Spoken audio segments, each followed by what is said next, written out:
തെരഞ്ഞെടുപ്പ് കാലത്തെ താരങ്ങൾ തന്നെയാണ് അനൗൺസർമാർ. പക്ഷേ ഇവർ പലപ്പോഴും അറിയപ്പെടാതെ പോകുന്നവരുമാണ്. എം.എൻ. ഗോവിന്ദൻ നായരുടെയും PKVയുടെയും വരവ് വിളിച്ചറിയിച്ചിരുന്ന അനൗൺസർമാർ തിരുവനന്തപുരത്തെ അനൗൺസ്മെന്റ് വാഹനങ്ങളിലുണ്ട്. കൊട്ടിക്കലാശം വരെ അനൗൺസ്മെന്റ് നടത്താമെങ്കിലും പലരുടെയും തൊണ്ട ഇപ്പോഴേ പണിമുടക്കി തുടങ്ങിയിട്ടുണ്ട്.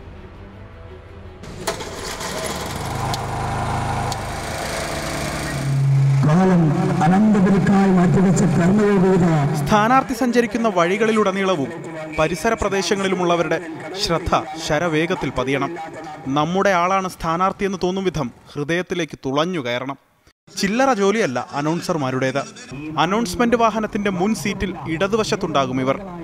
മൈക്ക് കയ്യിലെടുത്താൽ പിന്നെ വാക്കുകൾ അടുക്കി ഒന്നിൽ നിന്ന് അടുത്തതിലേക്ക് താളത്തിലുള്ള പോക്ക്. എം.എൻ. ഗോവിന്ദൻ നായർക്കും PK വാസുദേവൻ നായർക്കും അനൗൺസ് ചെയ്തവരുണ്ട് ഇടതുമുന്നണിയുടെ പ്രചാരണ വാഹനങ്ങളിൽ. രാഷ്ട്രീയ കേരളത്തിന്റെ മുഖ്യമന്ത്രി പദം പുല്ലായി വലിച്ചെറിഞ്ഞ സമരനായകൻ സഖാവ് PKV അദ്ദേഹത്തിന്റെ മരണം അനൗൺസ് ചെയ്യുന്ന സമയത്ത് വളരെ മാനസികമായ ബുദ്ധിമുട്ടായിരുന്നു. എതിരാളിയുടെ പ്രചാരണങ്ങൾക്ക് അതേ നാണയത്തിൽ തിരിച്ചടി നൽകും.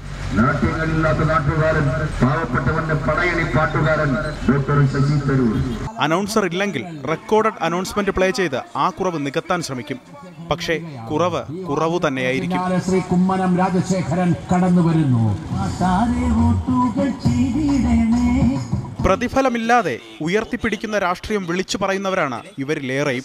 പക്ഷേ പ്രചാരണ കാലത്തിന്റെ ഒടുവിൽ